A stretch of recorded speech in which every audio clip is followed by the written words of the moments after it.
आलोक श्रीवास्तव।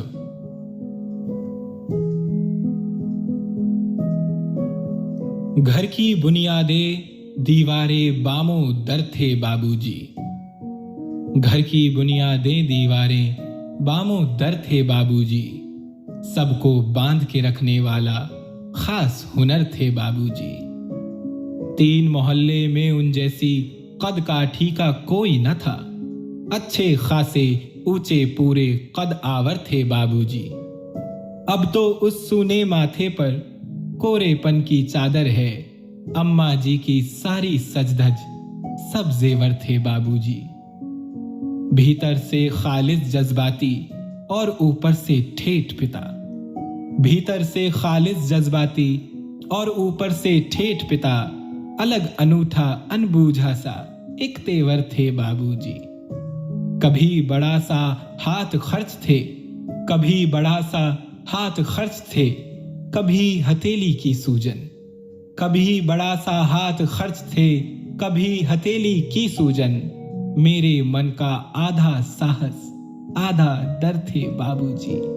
मेरे मन का आधा साहस आधा डर थे बाबूजी। सफर, हम्माद नियाजी। आवाजें रात की खामोशी में ओझल होने का संदेशा लाई हैं। चांद के आधे टुकड़े पर कुछ ख्वाबों की तदफीन हुई है। घड़े का पानी कतरा कतरा डोल रहा है। दीवारों की मिट्टी में बरसों से गूंधी कुछ पोरों का लम्स अचानक कल्ब कदे में चीख पड़ा है।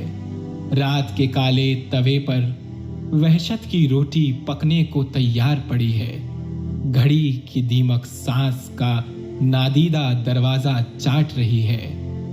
मैं यादों की तख्ती लेकर उस पर अपने घगू घोड़े, परियां, जुगनू, तितली, गुड़ियां, बटे मोर के पर बोसों की टॉफी और हरफों का पाक सहीफा तस्वीरों में ढाल रहा हूँ। कल और आज के सारे रास्ते चल आया हूँ। तन्हाई के चौराहे पर आन खड़ा हूँ। चारों जानिब अश्कों की एक बर्फ जमी है। सांस थमी है और मेरे हाथों से जैसे बूढ़ी उंगली छूट रही है। और मेरे हाथों से जैसे बूढ़ी उंगली छूट रही है। मुहाफिज, मिज़दाक आज़मी।